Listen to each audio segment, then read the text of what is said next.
tutorial video.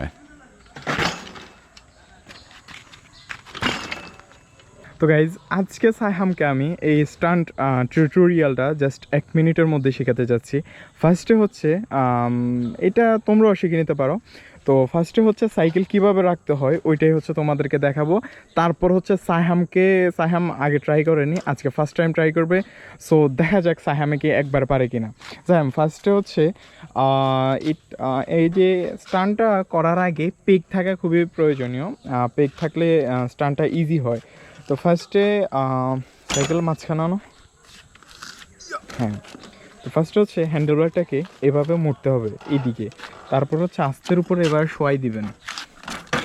এই যে cycle যেরকম দেখা যাচ্ছে, এই যে হ্যান্ডেলবার সেম এভাবে থাকবে। অ্যান্ড এই যে পেগ থাকার কারণে এই যে পিছনের চাকার একটা গ্যাপ হয়েছে, এই গ্যাপটার জন্য স্টান্টটা করা একদম ইজি হবে। তো চলো সাইহামকে দেখানো যাক কীভাবে কি করা যায়। সাইহাম এখানে আলতো করে পা রাখো, চাপ দেওয়ার প্রয়োজন নেই। এখানে রাখার পর আচ্ছা গোপ্রো স্টপ রেকর্ডিং। তো এখানে আগে পা রাখো। তো পা রাখার পর যখন এখানে প্রেশার দিবা তখন হচ্ছে সাইকেলটা দাঁড়িয়ে যাবে। তখন রেডি থাকবে যে সাইকেলটা দাঁড়ানোর সাথে সাথে যেন ধরে ফেলতে পারো। তো একদম জোরে প্রেশার দেওয়ার প্রয়োজন নাই, জোরে প্রেশার দিলে হচ্ছে রিম ব্যাকা হয়ে যেতে পারে। যেভাবে পা রাখছো এভাবে হচ্ছে একটা প্রেশার দাও। হয় নাই, অ্যাকুরেটভাবে হয় নাই। আবার যেমনি যেমনি দেখাইছি এভাবে শোয়াই ফেলো।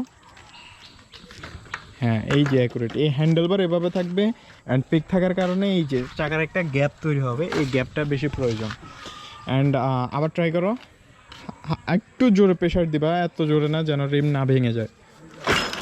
গুড।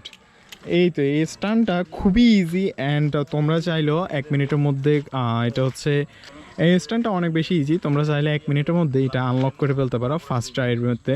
অ্যান্ড সাইহাম আগে কখনো ট্রাই করে নাই, আজকে ফার্স্ট টাইম ট্রাই করছে অ্যান্ড আজকে ফার্স্ট টাইম পেরে গেছে।